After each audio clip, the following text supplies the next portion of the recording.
Olá, seja muito bem-vindo a mais essa aula do curso de hipnose clínica. Lembrando que agora a gente está no módulo de terapia cognitivo-comportamental. A gente vai falar bastante ainda sobre a TCC, vão ter mais algumas aulas. O nosso livro base é o livro Terapia Cognitivo-Comportamental, de Judy Peck. Tá? O link, se você quiser adquirir o livro, vai estar aqui na descrição, tá? E eu recomendo que você realmente leia esse livro. Já disse e vou dizer de novo e vou dizer outras vezes ainda. É importante, se você ler esse livro, você vai ser um terapeuta melhor do que a maioria dos terapeutas que já existem, tá? Aqui eu estou incluindo psicólogos, terapeutas holísticos, psiquiatras, qualquer profissional que trabalhe com saúde mental, tá? Lendo esse livro, tá? E vai ter mais um logo na frente que a gente vai começar a olhar, que é o livro Neurociências, que é um livro muito bom também, aí, com suas 1000 páginas. Também, esses dois livros, se você ler esses dois livros, você vai ser um excelente terapeuta. Ah, mas eu já sou um bom terapeuta. Você vai ser ainda melhor. E você vai perceber a diferença, tá? A sua evolução como terapeuta. Ou então, se você não ter tempo para ler o livro, continua assistindo aqui que a gente vai trabalhar muito em cima disso, tá? E aqui a gente está fazendo um compilado, a gente está pegando essa linguagem que esses livros trazem e colocando aqui de uma forma mais suave, mais gostosa de acompanhar, mais fácil. E para quem não tem tempo, né, muito mais fácil e prático, tá? Bom, a gente viu como é que funcionam as crenças nucleares, o que são as crenças nucleares e as crenças intermediárias. Agora, a gente vai entender um pouquinho como é que aquela crença nuclear vai se formando ao longo da vida.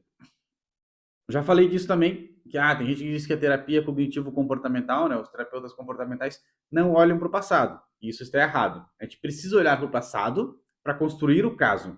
A gente precisa do histórico do paciente. Mas a gente não precisa voltar lá para ressignificar aquilo que aconteceu. Pelo contrário, a gente precisa mudar a forma dele ver hoje as situações. Aos poucos a gente vai mudando. E conforme ele muda essa visão, indiferente do que aconteceu ou o que vai acontecer, tá? Ele já está protegido quanto a isso. Ele já está mais, ele está se protegendo, ele está aprendendo a lidar com essas situações, tanto as que virão quanto as que já passaram. Hoje a gente vai aqui, eu construí um caso aqui fictício, tá? Do João. A gente vai ler um pouquinho sobre o João. Aqui eu anotei algumas coisas sobre o João. E a gente vai tentar entender um pouquinho como é que essa crença nuclear vai se formando, tá? E como ela pode, na vida adulta, na adolescência ou na vida adulta, ela causar um quadro de ansiedade, um quadro de depressão maior. Como que isso pode afetar? Durante anos isso não vai afetando, de repente tudo começa a afetar a pessoa. É importante ressaltar também que um dos períodos mais comuns para se abrir um quadro depressivo é na adolescência. E a gente vai ter um módulo específico sobre adolescência, tá? Mas agora a gente vai entender como que a pessoa consegue, na adolescência, por ter uma neuroplasticidade intensa, ela consegue, em alguns casos, postergar, né, jogar mais para frente essa possível depressão que estaria iniciando, ansiedade, ou então ela consegue sozinha sair desse quadro de depressão, mas ele retorna na vida adulta, com outros, por causa de outros problemas, de outras situações, onde a pessoa acredita que está mais estável, esse quadro de depressão retorna e retorna muito mais intenso. Então, a gente vai falar aqui do João, né? É um caso específico. O João, ele tem 35 anos, ele tem uma irmã que é a Maria. O João é o irmão mais velho, tá? Bom, ele tem 35 anos, ele é 3 anos mais velho que a Maria tem 33 anos. Só que o João, ele hoje, aos 35 anos, ele se sente sozinho, ele se sente incompetente, ele tem dificuldade em terminar as coisas, ele não gosta de limpar a casa, né? Ele precisa de aprovação das pessoas, ele é profissionalmente frustrado. A gente vai entender como que isso foi chegando. A gente construiu, lembrando que é um caso fictício aqui, né? Mas você vai perceber uma similaridade. Eu criei esse caso porque é uma das coisas mais comuns de acontecer, tá? A pessoa ter uma sensação de incompetência, mas ela nem percebe que tem essa crença nuclear. Só que isso impacta toda a vida dela, né? E torna a vida dela disfuncional. Então vamos lá. O João ele se sente sozinho, né? Ele tem 35 anos. Quando a gente vai voltar um pouquinho, conversar com o João, vai entender um pouquinho como foi a infância dele, ele vai contar que aos 35, quando ele era menor, ele tinha a responsabilidade de cuidar da irmã dele. Não era uma responsabilidade que ele deveria ter, mas eram outros tempos, né? Os pais deixavam as crianças sozinhas em casa. Eu mesmo, a partir dos 5 anos, eu ficava sozinho em casa, o que era um risco e hoje é inaceitável, é um crime. Mas eram outros tempos. A gente precisa entender isso, que a cultura era diferente, principalmente em cidades do interior, como foi onde eu cresci, uma cidade pequena. Então, o que acontece? O João, ele ficava ali desde os seus 8 anos, ele cuidava da irmã, que tinha 5 anos naquela época. Então, ele ficava em casa sozinho com a irmã. Ele tinha que cuidar dela, ajudar ela a se arrumar para ir para a escola, ele tinha que cuidar da bagunça que ela fazia, ele tinha que lavar a louça, manter a casa organizada. Só que o João era apenas uma criança e tudo isso era muito difícil. Então, ele fazia da forma que ele conseguia, da forma que ele fazia, que ele julgava correto. Aí quando os pais do João chegavam em casa, eles cobravam. Poxa, mas por que a casa está tão bagunçada? Por que vocês não fizeram isso? Por que não fizeram os deveres da escola? Nossa, você só tá em casa sem fazer nada e ainda não consegue fazer? E o João ia se sentindo triste com aquilo, ia se sentindo frustrado, porque ele sabe que ele não agrada o pai e a mãe. A impressão que a criança tem aqui é: se eu não fiz certo, é porque papai e mamãe não me amam. Papai e mamãe não me amam porque eu fiz as coisas erradas. Eu errei. Então, e a criança, até uns 12, 13 anos, tudo que ela quer é a aprovação dos pais, né? É o primeiro grupo a qual ela pertence. Então, tudo que ela quer é a aprovação dos pais. Os pais não erram, os pais são perfeitos, os pais são maravilhosos. São os nossos heróis. Mas o João não consegue essa aprovação. Porque os pais chegam cansados, os pais têm suas crenças nucleares, suas crenças intermediárias, e os pais nunca se preocuparam em saúde mental, com a sua saúde mental. Então eles chegam em casa cansados e eles reclamam com o João, né? Por que a casa está bagunçada? Por que não terminou de lavar a louça? Ah, tua irmã está reclamando de fome. Por que você não deu comida para ela? Vocês ainda não tomaram banho? Estavam o dia inteiro em casa sem fazer nada? Ainda não conseguiram fazer tudo isso? E o João vai se sentindo cada vez mais frustrado. Mas ok, quando o João chega ali na adolescência, ele começa. O João vai para a escola. Aí ele tira uma nota boa e ele chega feliz para mostrar para os pais: olha, tirei 8. 8? Por que não tirou 10? O João chegou e tirou um 10. Olha, tirei 10. Muito bem, é a tua obrigação. E o João esperava um elogio. Tudo que ele esperava aqui era um elogio. E a gente comete muitos erros como pais, tá? E eu já cometi muitos também. Hoje, como eu falo com os meus filhos, já aconteceu. Meus filhos têm uma capacidade intelectual muito elevada, né? Isso dá um pouco por causa do autismo deles, mas eles têm outras dificuldades. Agora, eles tiram notas muito boas, mas já aconteceu de tirar notas baixas por desatenção, por falta de atenção. Não porque não sabem fazer, por falta de atenção. Então, o que eu falo para eles? Tirou uma nota baixa? Não tem problema, filho. Você tem a chance de recuperar. Não, tirar uma nota baixa não é um problema. O problema é tirar uma nota baixa e a gente não se esforçar para conseguir melhorar. Mas se acontecer uma nota baixa, a gente vai atrás dela e vai recuperar. Tudo bem? Vamos nos esforçar e vamos atrás dessa nota. E eles ficam felizes, ok? Porque papai me entende, mamãe me entende. Eles vão me ajudar a melhorar essas notas. Agora, a criança tirou uma nota, um 8, um 9, um 10. Parabéns. Meus parabéns. Muito bem mesmo. Eu sempre soube que você tinha condições de conseguir essa nota. Parabéns. Eu estou muito orgulhoso de você.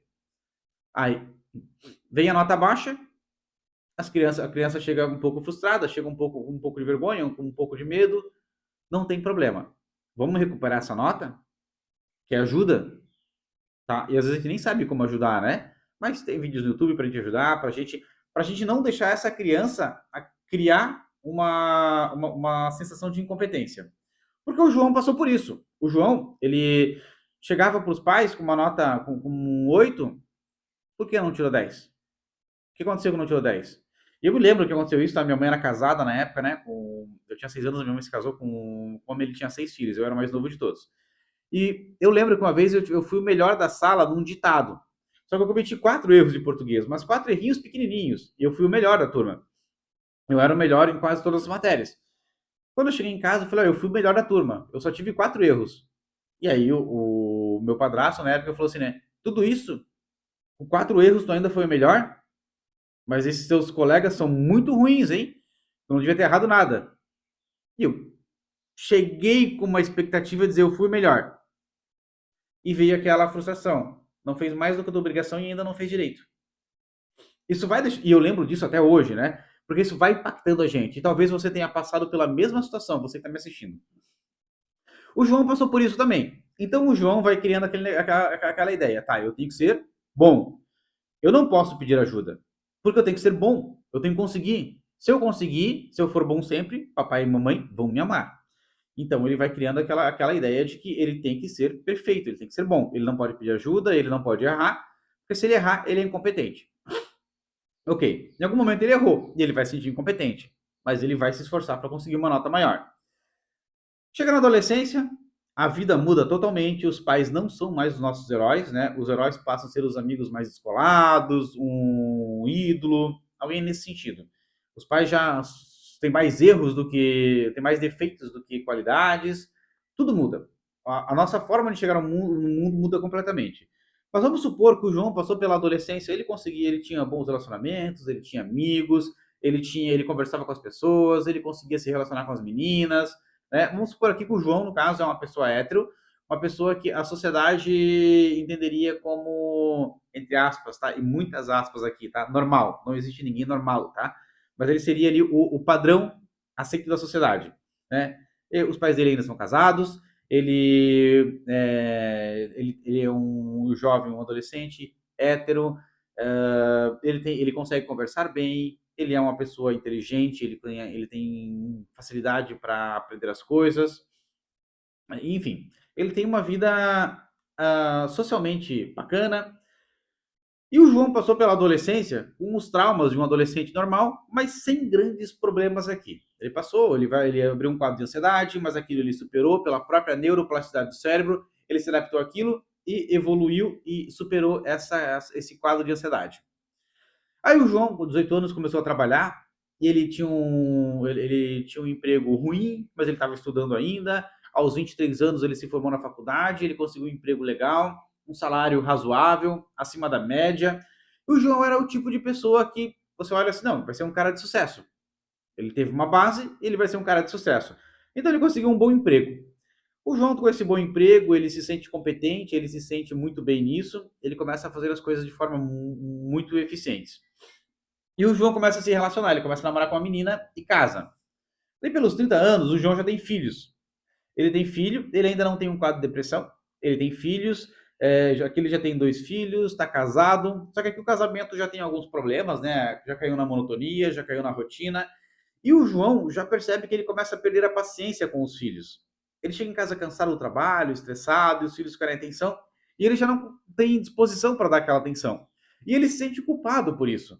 Mas ao invés de dar a atenção que os filhos precisam, ele vai assistir Netflix, ele vai assistir TV, vai ficar no celular. E ele não tira um tempo para sentar no chão uma meia horinha e brincar com as crianças.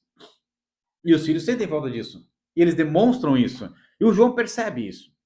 O João já está cansado, né? Então a atividade sexual do João já não é mais a mesma. O João ele chega em casa, então ele vai tomar banho, jantar, e as crianças brincando, ele quer assistir alguma coisa, quer descansar. À noite a esposa quer namorar, ou ele quer namorar, mas os dois estão cansados.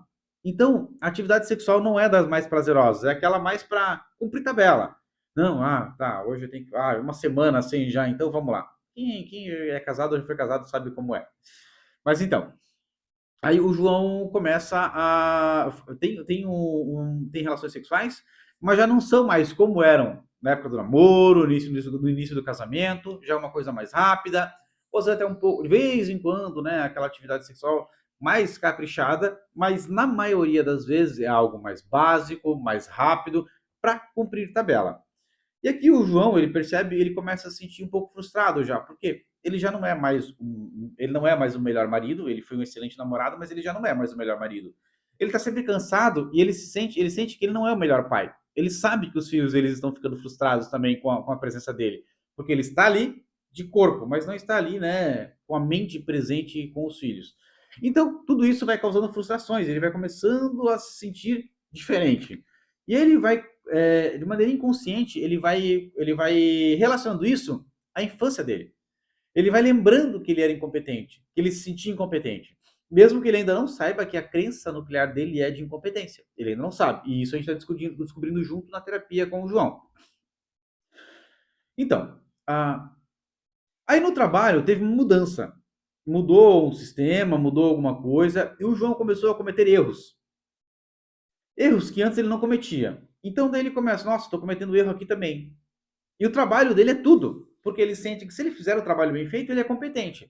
Mas se ele não fizer, se ele pedir ajuda, se ele depender dos outros, ele não é competente, porque ele tinha que fazer a obrigação dele, que era ser perfeito, como os pais dele ensinaram lá na infância. E ele continua tentando fazer isso. Mas ele percebe que ele não consegue ser perfeito sempre. Então isso começa a deixar ele um pouco mais frustrado ainda. Então essa somatória de coisas, de repente, começa a dar uma crise de ansiedade no João. Ele começa a ter ansiedade e ele não sabe o porquê. E ele não entende aquela ansiedade. Ele não quer sentir aquilo, não é uma sensação boa, ele não gosta daquilo. Só que essa ansiedade começa a atrapalhar um pouco mais o desempenho no trabalho do João. Começa a atrapalhar um pouco mais o desempenho como pai. Começa a atrapalhar um pouco mais o desempenho como marido. E o João começa a se sentir cada vez mais ansioso, cada vez mais frustrado. E ele entra nesse ciclo vicioso. Então, ele chega no final de semana, ele está mentalmente esgotado, aí ele não quer mais passear com a família, aí quando vai passear ele está irritado, ele está chato, porque ele está mentalmente esgotado, por causa de todo o estresse da semana, por causa de todas essas situações onde ele se sentiu incompetente. Aí ok, aí de repente essa ansiedade, a ansiedade depois de um tempo, ela começa a se transformar em depressão. Então a pessoa vai ter, né, a gente sempre diz, né, que ansiedade é excesso de futuro e depressão é excesso de passado. Na prática, não é bem assim, mas é uma forma bem legal, é uma forma bem eficiente de descrever como funciona. Mas como que a pessoa vai do excesso de futuro para o excesso de passado? Ou como que a pessoa tem ansiedade, que é o futuro, e tem depressão, que é passado? Como é que ela consegue ter os dois quadros? Bom, vamos lá. A ansiedade vai causar uma série de reações fisiológicas do corpo, né? Uma crise de ansiedade em si. A crise de ansiedade, quando a pessoa está tendo uma crise, aquela crise de pânico, né? Aquela crise de ansiedade. Ela percebe alguma coisa que possa ser um perigo, que ela entenda como um perigo, que na verdade ela nem sabe que é um perigo, mas o cérebro dela entende como um perigo. Então, ela vai desencadear uma crise de ansiedade. As nossas glândulas suprarrenais, que estão logo acima do rins, elas vão começar a produzir algumas substâncias, cortisol, que vai lá para o cérebro, vai cair na corrente sanguínea, vai lá para o cérebro, vai mandar o cérebro produzir noradrenalina, vai mandar o corpo, vai mandar para o corpo adrenalina. A noradrenalina a noradrenalina e a adrenalina são as mesmas coisas, tá? A mesma coisa. São a mesma coisa, não as mesmas. A mesma coisa. A diferença é que a noradrenalina circula no cérebro, enquanto que a adrenalina circula pelo corpo todo. Então, essas substâncias, quando o cortisol chega no cérebro, ele inibe a produção de cortisol. Todo o nosso corpo ele funciona com alça de feedback. Você começa a produzir uma substância, tem um sistema do teu corpo que vai inibir a produção daquela substância. Pode ser imediato, como pode ter um delay de algumas horas, dependendo da situação. Então, o que acontece? Se a gente produzir cortisol demais, a gente morre. Só que daí começa a produzir cortisol, chega no cérebro, ele manda parar de produzir cortisol, né? Mas a gente ainda está com nível elevado no corpo, no sangue. Então, o corpo, esse cortisol na corrente sanguínea faz o coração acelerar, né? Porque você entende que é uma crise de ansiedade, é uma situação de risco de vida. Então, você precisa de mais sangue circulando pelo corpo. O coração acelera para mandar esse sangue para os músculos, né? Para você ter mais força. Uma crise de ansiedade, uma pessoa se afogando. Se você tentar abraçar ela para salvar, ela te mata, ela te afoga junto. Agora, se você pegar ela pelo pescoço ou pelos cabelos e puxar de uma forma que ela não consiga te segurar, você salva ela, mas ela está muito mais forte que você, ela tem muito mais energia que você naquele momento. Ela está quebrando glicose, muita glicose para consumir, para gastar isso para poder ter mais energia. Então, precisa de sangue nos músculos para levar essa glicose, levar oxigênio, né? O pulmão acelera, porque você precisa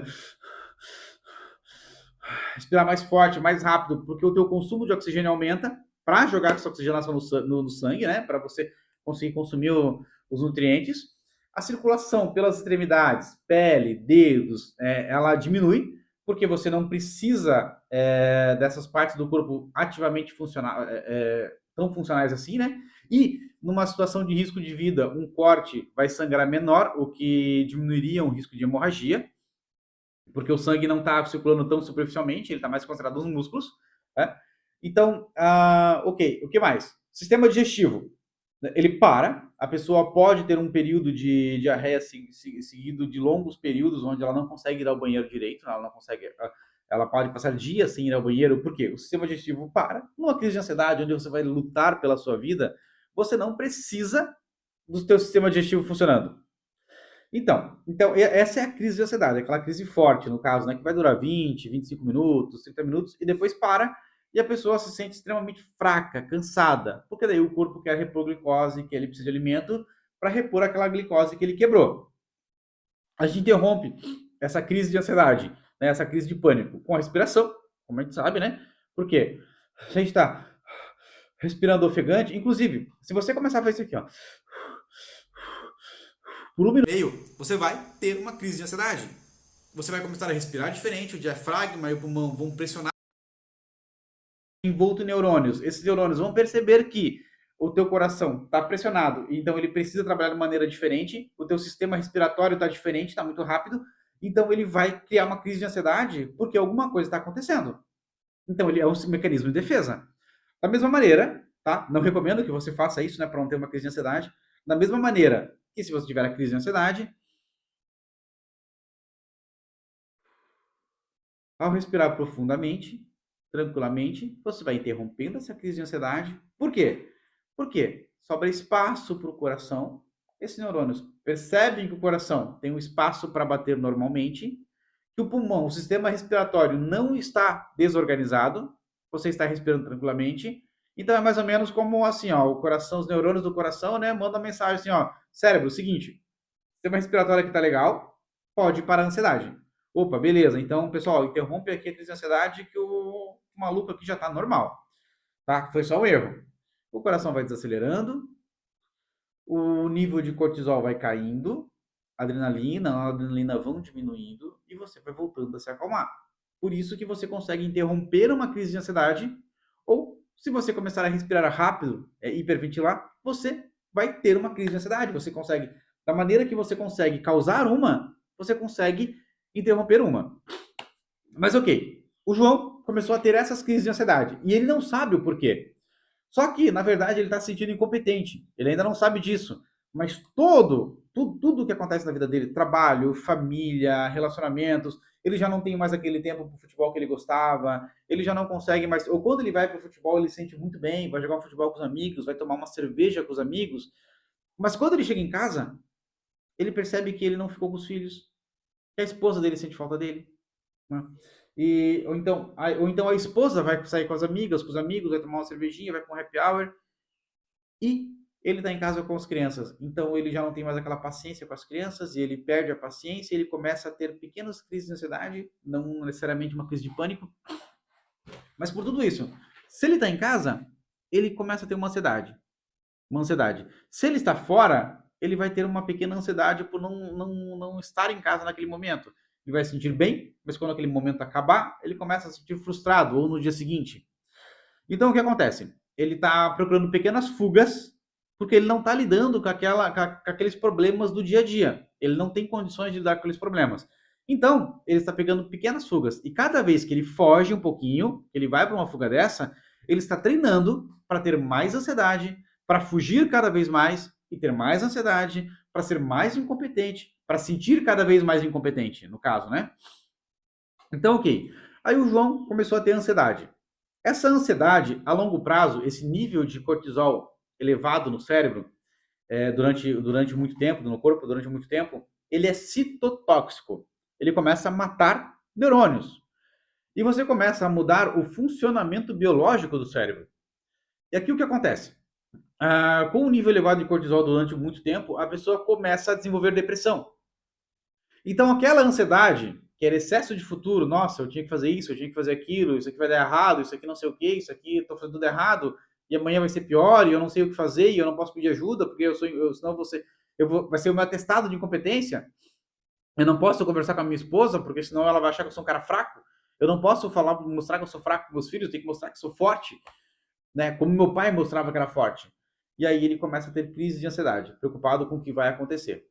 Só que daí esse excesso de cortisol ao longo do tempo, além de começar a matar neurônios, ele começa a mudar o funcionamento biológico do cérebro em alguns aspectos e a pessoa começa a desenvolver depressão. Ela começa a desenvolver a anedonia. A anedonia é uma falta de vontade. O João adorava fazer caminhadas, mas ele já não sente mais vontade de fazer caminhada. Se ele for fazer, ele vai sentir muito prazer. Ele vai sentir muito prazer.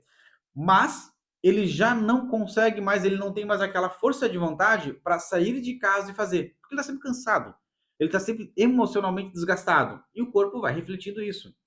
Então, ele já não vai mais fazer aquela caminhada, o que é péssimo para a saúde mental dele.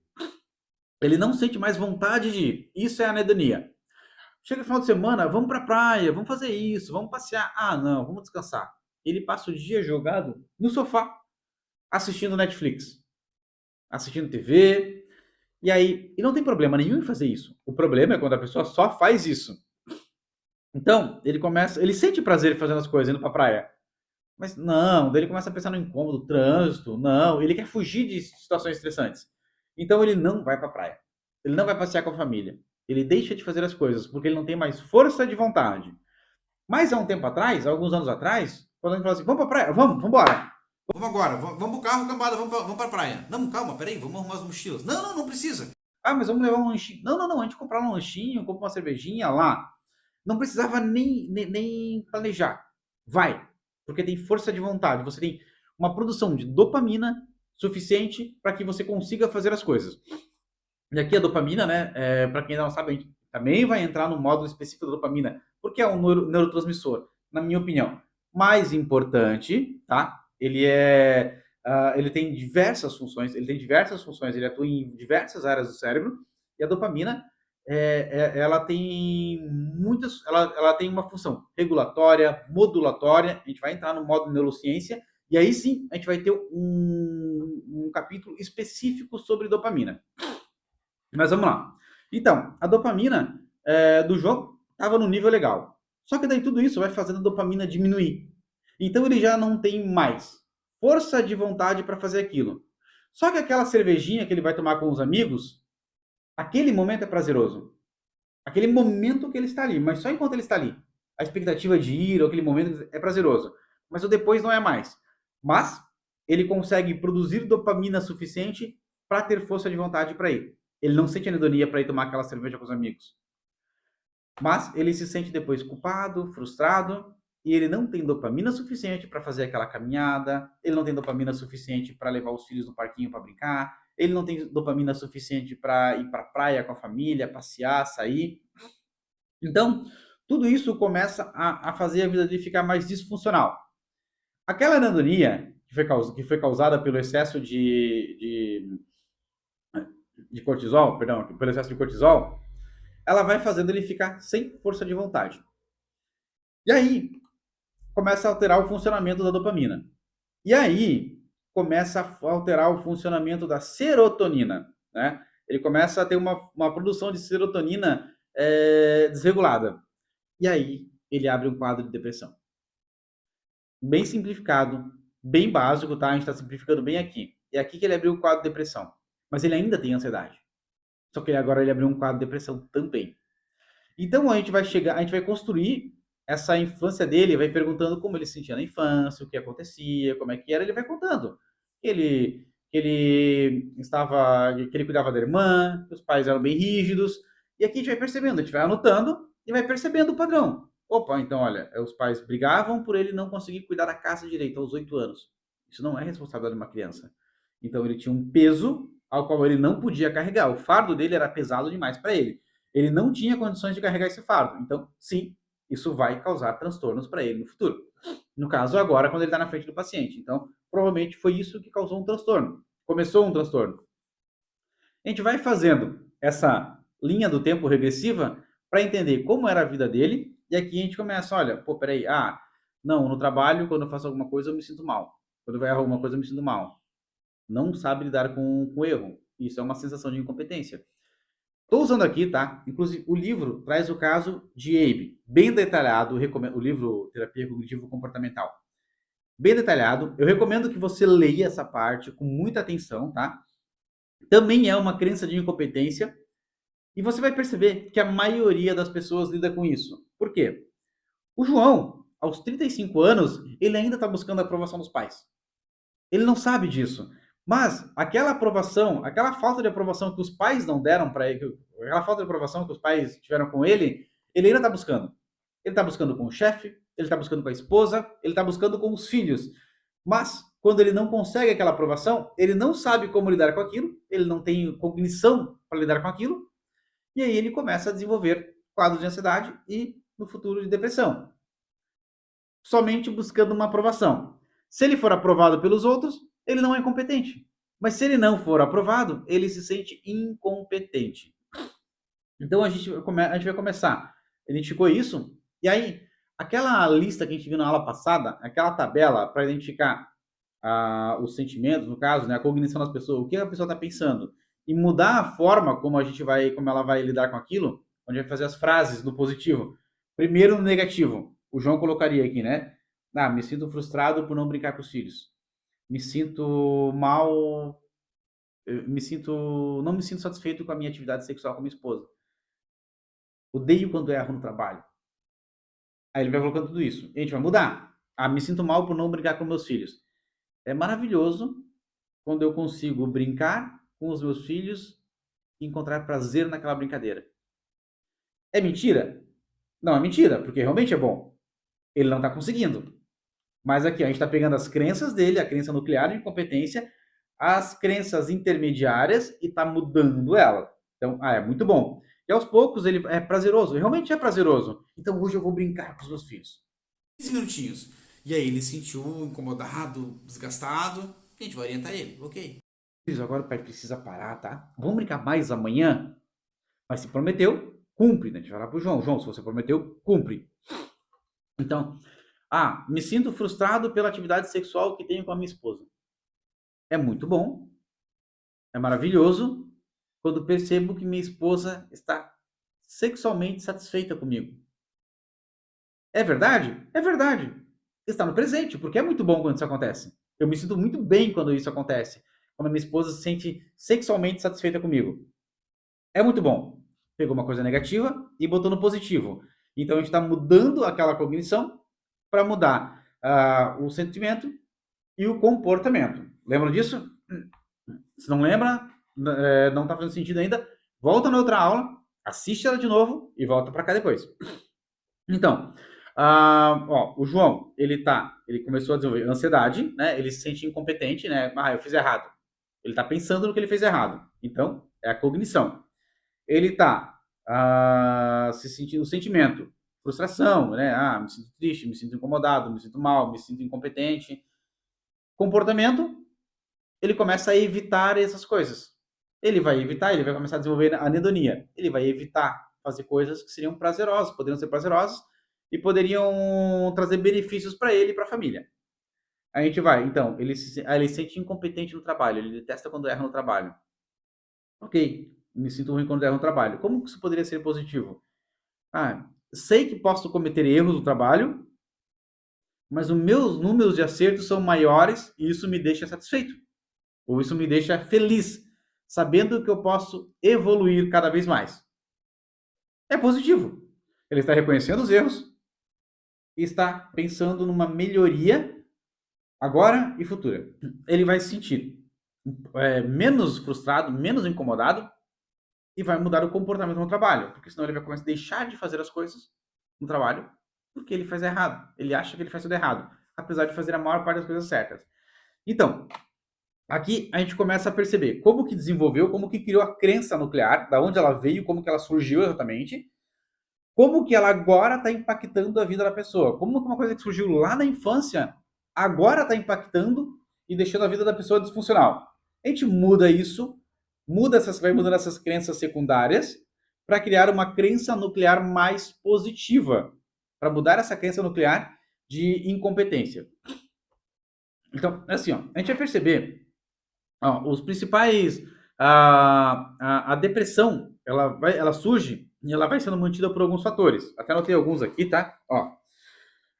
A preocupação sobre o futuro, o medo de errar no trabalho, o medo de perder a família, o medo de deixar os filhos frustrados. Então, ele vai evitando as situações, aquilo que ele não está conseguindo fazer, ele vai evitando, né? Ou ele vai deixando de fazer as coisas, vai ficando cada vez menos produtivo em todos os aspectos da vida, tá? Não estou falando de trabalho. Ele é um pai menos produtivo, um marido menos produtivo, um profissional menos produtivo. Ele vai evitando aquelas atividades que poderiam trazer prazer, porque ele já não tem mais vontade de sair de casa para fazer aquilo. Então ele vai evitando tudo aquilo.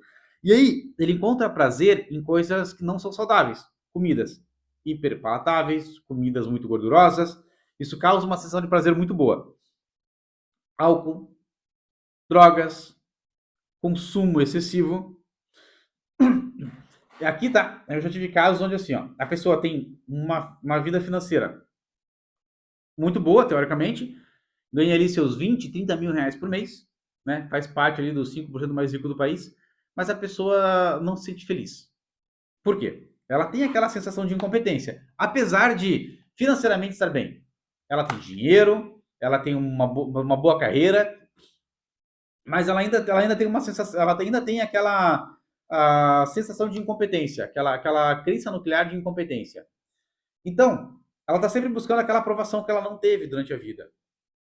Se ela tem tudo, se ela consegue tudo profissionalmente, é muito possível que a pessoal dela não esteja muito funcional.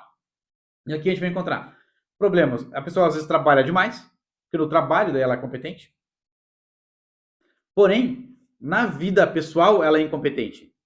E aí ela percebe que ela não tem uma vida pessoal tão funcional. E ela começa a evitar essa vida pessoal. Porque no trabalho ela é competente e ela quer se sentir competente. Porque ali ela consegue a aprovação do pai e da mãe lá na infância.